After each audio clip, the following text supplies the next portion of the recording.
I know you think I'm sponsored, and I'm definitely not. Wish I was? Not at all. Hi everyone, welcome back. My name is Carmel, and in today's video we have our monthly makeup roundup, where I take you through all of the standout products that I tried in June, and I let you know whether I think they are worth your money or whether they are definitely not.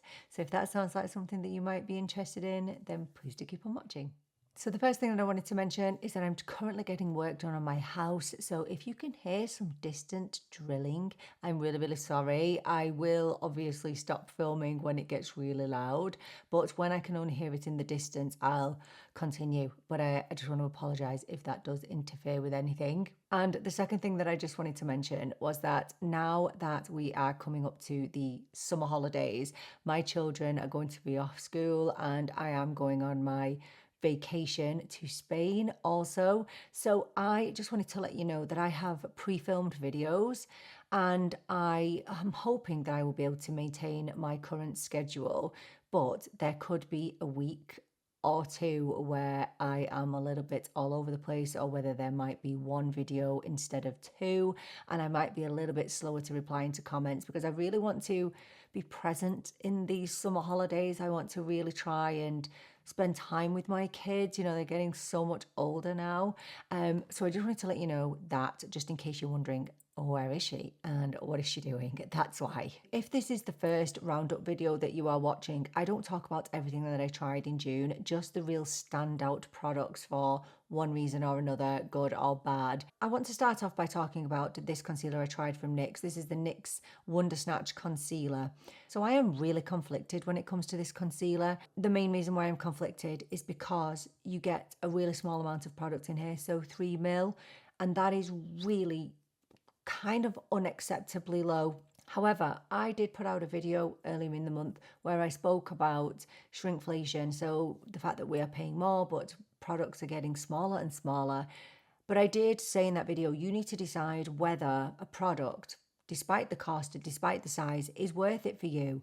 And I have been on a journey with this concealer because I guess I wasn't really over enamored the first time that I used it, but I continued to use it and I realized how good it was. I have this concealer in the shade Neutral Beige. So this gives a good medium, bordering on full coverage, and it gives a lovely soft matte finish. I do believe that this is suitable for any skin type. I think if you had particularly oily skin, you would love this. I have dry under eyes and I still love it. The biggest plus for me is that this self-sets and it stays there all day. And I am definitely going to be taking this to Spain with me because I know that I'm not going to have to worry about it. Yes, it's a tiny amount of product, and yes, I've been on a bit of a journey with it, and it's just there's the drilling. But I think the bottom line is I think it's really, really good. And for mature under eyes, if you can avoid powder, I would. And with this concealer, you can. So the next concealer that I tried that really stood out to me this month also had me in a little bit of a tizzy, and it's this one from Laura Mercier. This is the Secret Camouflage Complexion Perfector. I have this in the shade 02, and there are a few different colour stories to choose from. Again, I've been on a similar conflicted journey, and it's all about the amount of product that you get. This is actually a reformulation. This has been out before, but they have extended the product that you get in here. So there used to be 2 shades available, but now there are 3. So there is a neutral, warm, and a cool. So this is supposed to be a corrector and a concealer. However, they have pretty much almost, I think, halved the amount that you are getting in this product, but it's still going to cost you a pretty penny. However, I cannot deny that this is an absolutely insanely amazing cream product for correcting and concealing around the face. So this is definitely a concealer corrector that I would use under my eyes. I like to use it over my hyperpigmentation, broken capillaries, any redness from my rosacea. It works beautifully. Honestly, you are not going to use a lot of this on your face. As well as the NYX, you don't need a lot of it under your eyes. You don't need to lather it on. I would highly recommend the Laura Mercier. I would highly recommend the NYX, but I cannot tell you whether you are going to get value for money. That is really, really down to you and what you deem to be worth your money. For me, I would definitely repurchase both of these. A couple of bronzers that I want to talk about that I tried this month. So the first one is this one from Milani. These are the baked bronzers. I have this in the shade 02 Tuscan Tan, and I really like this product. I think it's really nice. But I do think that the shade runs a little bit warm. People have since told me that I probably should have gone for 01. Oh, it's such a struggle, isn't it, trying to find your correct bronzer shade. I love this. Look at the beautiful marble effect on it, but I don't know if you can see, there's a lot of product around the edge because there's a lot of kick up with this bronzer. Now, I don't find it to be an interference with the application of my makeup, but that's just something worth bearing in mind. It's very lightly pigmented, so it's not too much. You can still get a really nice natural finish with this bronzer, and it lasts really well. Yeah, I really do like it. I think I did have higher expectations for this because everybody raved about it. I never tried the original, so this is a reformulation. But I will say, I definitely prefer the CoverGirl bronzer to this, and it's definitely cheaper as well. But if you are in Europe, you cannot get CoverGirl. So this is a good alternative to that. Both good products, but if I had to choose, I would choose the CoverGirl baked bronzers. My favourite bronzer of the month is actually this one from Fenty Beauty. This is the Stalk'r Soufflé, and this is in the shade 03 Churro Twist. Again, I think I chose a bronzer that is a little on the warm side. I really did struggle with the swatches, if I'm completely honest with you. However, I don't regret purchasing this at all. I think this is one of the most unique bronzer formulas I've ever tried.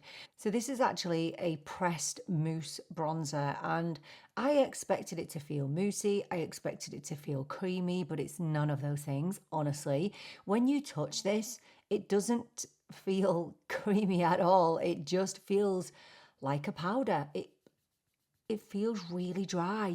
I've never tried anything like this, but oh my gosh, it is not drying on the skin at all. If you don't want to use a cream, but you want the benefits of a cream, then this is such a perfect option.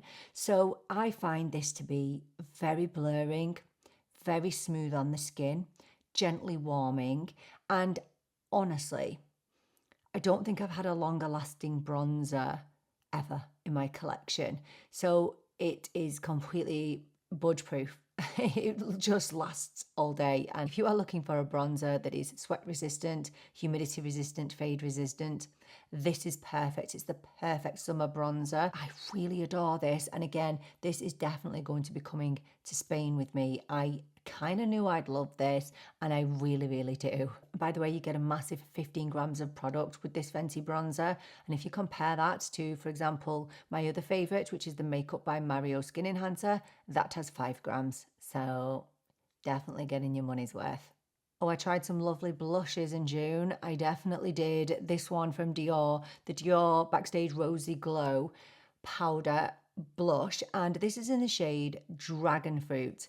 Do you know what? It smells really strong. It kind of smells like sweets. It smells like sweets. This shade Dragonfruit, I think, is limited edition, and it's described as a powdery pink mauve with golden shimmers. I don't find it shimmery at all. I think you'd have to really shine a light on it to get any shimmer. On me, this is definitely a lovely satin type finish on the skin, and I adore it. This shade, I'm not joking, is perfection. And why does it have to be limited edition? Why can you not just give it to us? Seriously, it's absolutely beautiful. And this is coming from a powder blush hater, really. I don't use powder blushes, but I've been trying to push myself out of my comfort zone and try more. I like this because although it has pigment, it's definitely a buildable formula. So I just love how soft, airy and pretty it is. It just looks really ethereal, honestly. I just love this. Big hit, big hit. Another powder blush I tried in June was this one from Milani. Again, the Baked reformulations, and I picked up a shade way out of my comfort zone. I know what's happening to me recently. I don't have a clue, but I picked up this. This is Luminoso, and I would describe this as maybe a peachy coral shade. Now, although this is outside of my comfort zone, I really enjoyed this. So someone asked me the other day, does it have a lot of shimmer through it?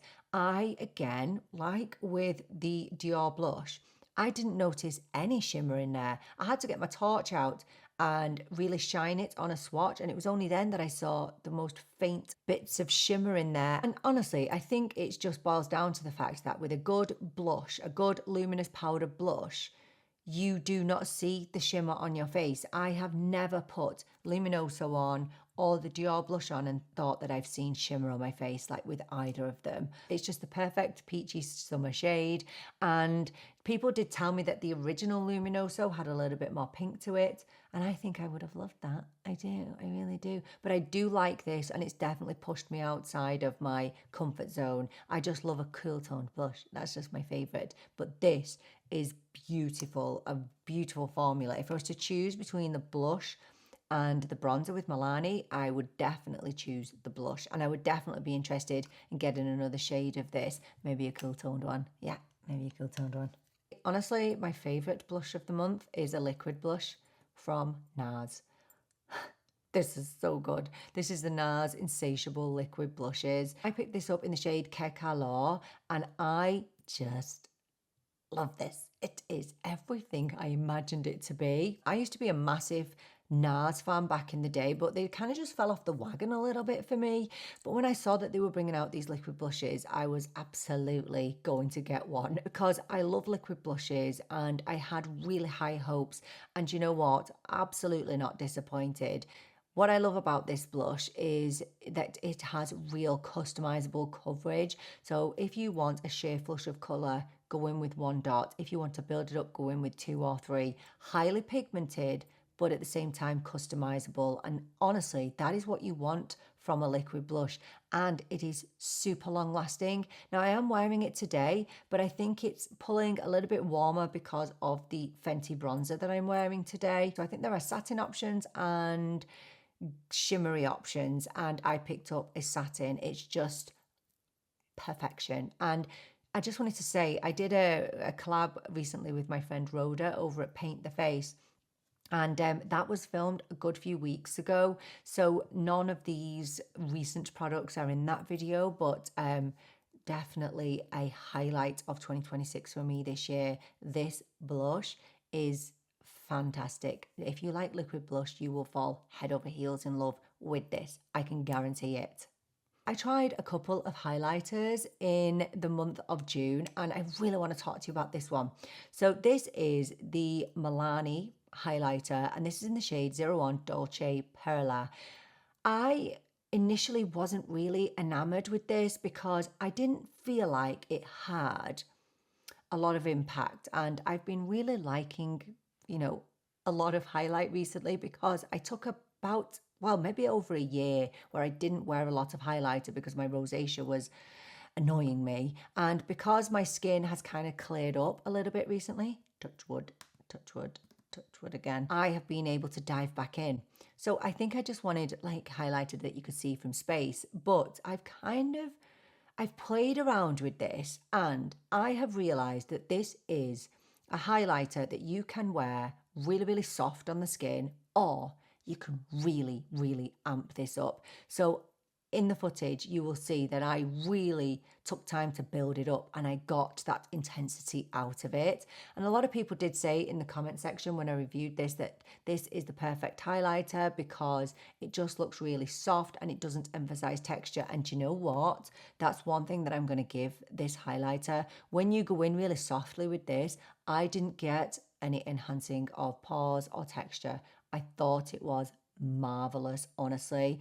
This has definitely become a product that I wasn't really bothered about, but I have learned to really love. Just an example there of how when you try a product, you might not be overwhelmed with it, you might not be that enamored with it. Keep going, because as I say all the time, and I know that I sound like a broken record, skin changes, it changes all the time. And if you try and put it on with a different brush even, you'll find that you get a little bit of a different finish with it. But yes, this has become a highlighter that I've been picking up and reaching for. So yes, I have definitely changed my mind on this. It's really lovely. You might remember me reviewing this a few months ago, which is the Rimmel Kind of Free Glow It Up skin tint. This is just the glowy version, and this is the soft matte version. Now I'm going to say that I don't think this is very matte. I'd say that this is very satin, and I have fallen head over heels for this skin tint. I actually have a mixture of both of these on today. That's what I did. So I've got a bit of the Blur It Out and a bit of the Glow It Up. Now this is one of the best skin tints I've ever tried, never mind at the drugstore, and it's so affordable too. This does everything it claims it's going to. So it blurs your imperfections, blurs your pores.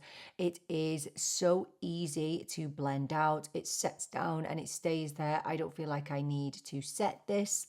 It gives great coverage. I'd say it gives me a solid medium coverage, but you can definitely go for more of a light coverage if you want to.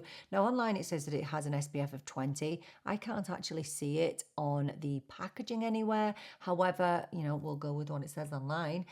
Vegan, cruelty-free, and it's from the Kind and Free range, which means you're not going to find any fragrance or any nasties in there either. Now, I've had a lot of my US viewers comment and say that they'd love to be able to get this, and actually someone did say that they are in America and they order from Look Fantastic. So I'll make sure that I link that for you down below. I don't know how much it costs to ship from Look Fantastic to the US. Maybe it's easier than what it sounds, but I link it for you, and honestly, it's worth it. It costs me €12.99. I mean, that is ridiculous. I would pay way more for this product. And yeah, if you've got both, mix them up. You might really like the finish. I love it.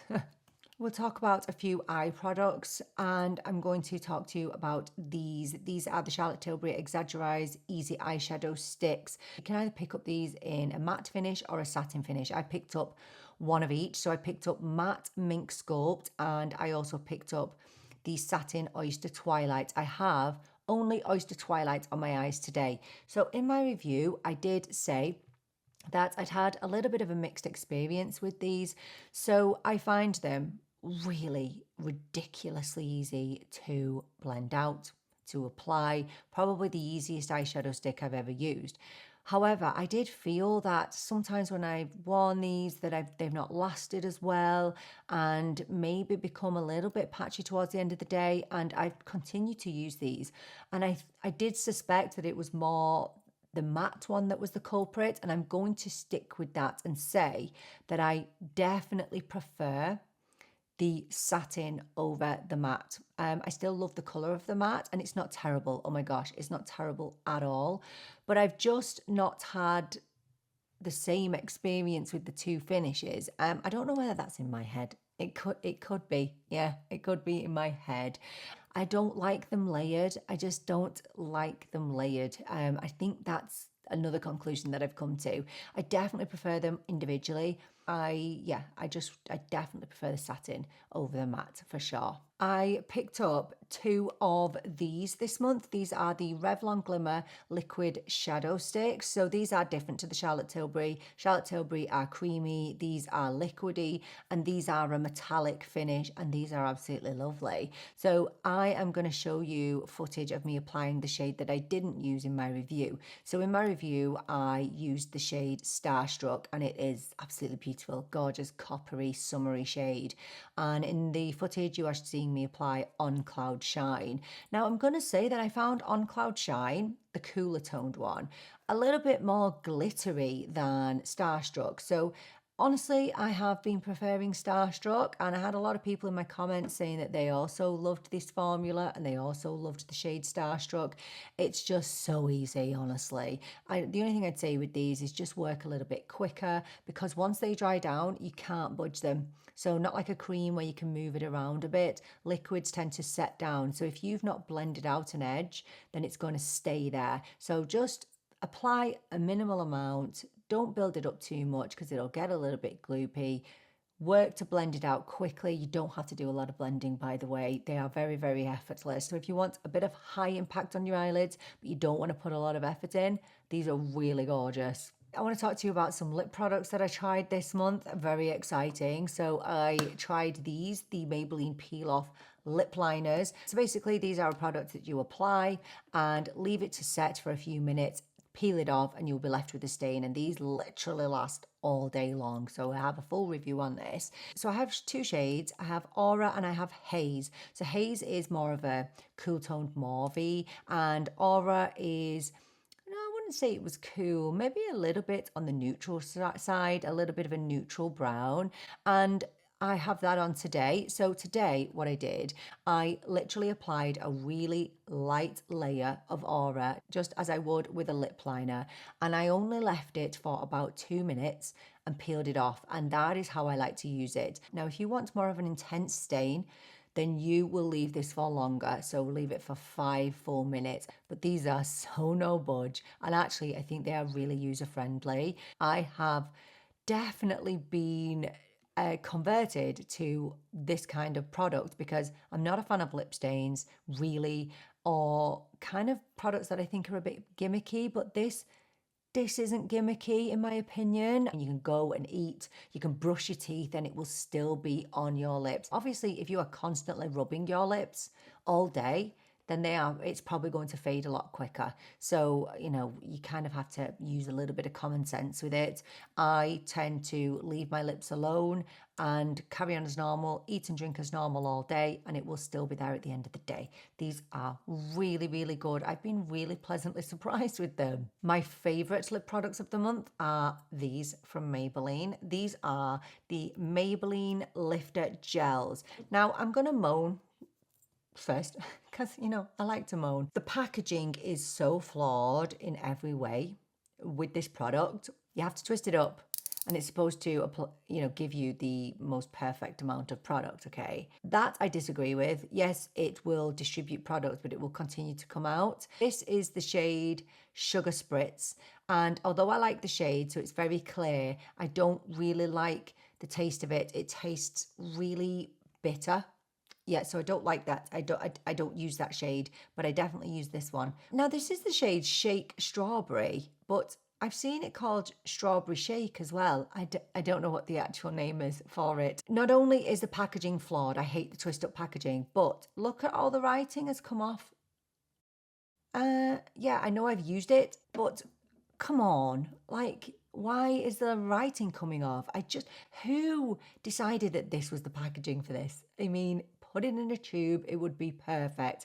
Now, the shade, gorgeous, beautiful, soft pink, but the taste and the fragrance, so gorgeous. Oh my gosh, it's the nicest tasting lip oil I've ever tasted. It's absolutely delicious. It really is.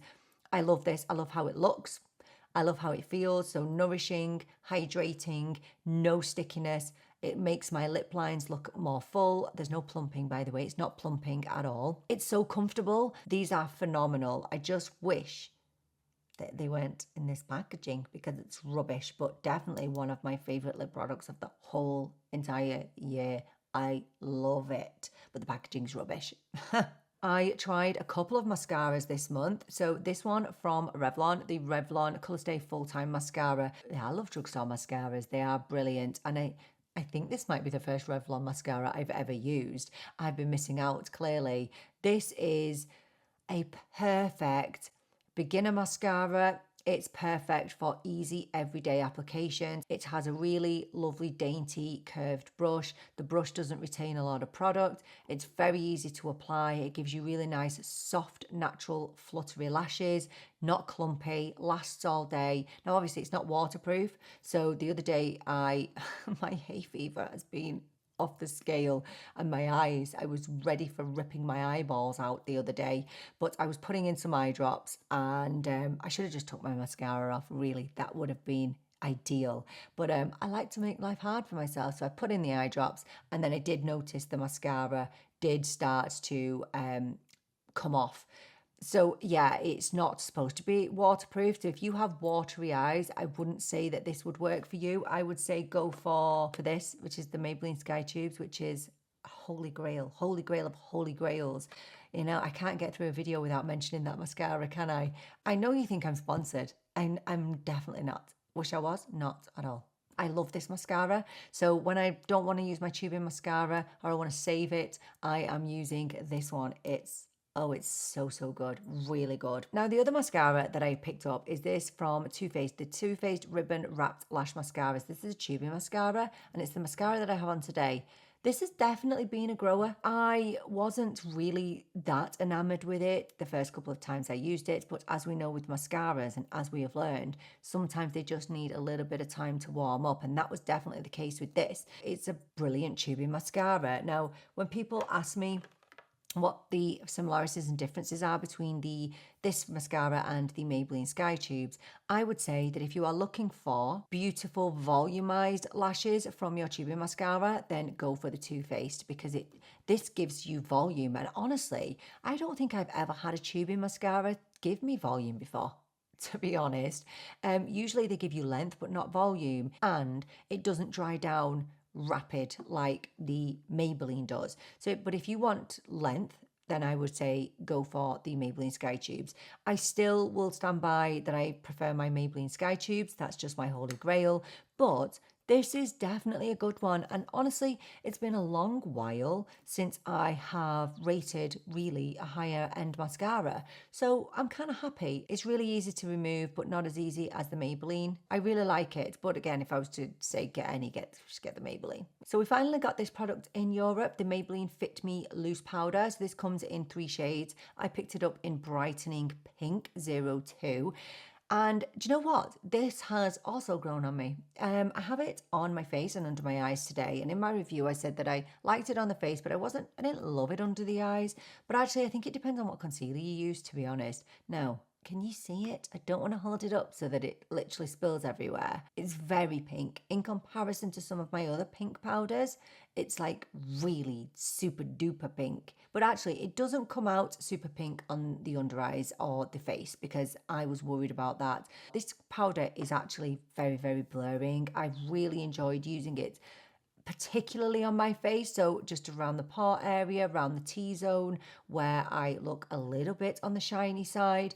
And do you know what? It's worked beautifully and lasted all day. I really do like it. I mean, it's not the same formula as the original Maybelline Fit Me, because I don't think it has silica and talc in here. But honestly, this is really good. You get 15 grams of product, which is 5 grams less than before, but we're not surprised about that, are we? I think it's quite lightweight, but it's not super finely milled that it's going to be super dusty on your face. Yeah, I've really, really enjoyed it. I think it's a really solid powder, actually. I like it. I think it's really, really nice. I tried 2 setting sprays this month back to back. I was testing them at the same time. This one from Maybelline, the Maybelline Grippy Setting Mist. So this is supposed to accompany the Grippy Primer, which is really, really nice, by the way, for any type of skin. Now this contains 2% niacinamide, and it claims to hold your makeup in place all day, and also it's supposed to leave your makeup looking hydrated and dewy. Now it has a really, really unique formula, so you can't see it there. It just looks like a normal kind of setting spray, but when you give it a shake, can you see? It's a very gel-like formula. And honestly, the first time that I used this, I thought, nah, it's not for me, because it does feel it leaves a little bit of a serum-y texture on the skin. However, the skin just absorbs it. And do you know what? I've really, really enjoyed this. I think it does help with the longevity of your makeup. And I think that it really does give you a lot of hydration. I was concerned with the niacinamide. It's not been an issue for me. Do you know what? I think if you're looking for a little bit of extra grip with your makeup, this is a really nice option. But the other one that I've been using is this one, the Dior Backstage Air Flash Mist. Now, this is a little bit different. This is just a traditional setting spray. Now, the mister is a bit more aggressive than the Maybelline one. By the way, both are fragranced. The Maybelline is fragranced. This is fragranced, and that's a little bit disappointing, isn't it? I mean, we expect it with Dior, but I was surprised at the Maybelline one. The difference between this and this is that the Dior is definitely more... It really reminds me of the Charlotte Tilbury setting spray. It's very refreshing. It definitely helps to melt your makeup together, and it definitely helps your makeup to stay looking better for longer, I would say. So this has definitely been a product that I've been reaching for. So I'd say like in the day, I would be more inclined to reach for the Maybelline. In the evening time, going out somewhere, or if I just want a bit of a refresher of my makeup, I would go in with the Dior. And I did want to say that no matter what your skin type, I think you could go for any of these because none of them are super dewy. None of them are going to leave you with a matte face. And so for that reason, I think whether you have dry skin, oily skin, I think you could choose either of these. Yeah, they're really, really nice, honestly. So I think that's all I want to talk about this month. And you know what? It's been a really positive month. There's been nothing I tried that I've hated at all. And that just makes me feel warm inside. I feel so happy. But do let me know, what have been your absolute favorite makeup products that you've tried in June? What did you love? What did you not love? Let us know everything down in the comments. Thank you so much for joining me for this video. I so appreciate you being here with me. I'm really looking forward to seeing you in the next video. But until then, take care and bye for now.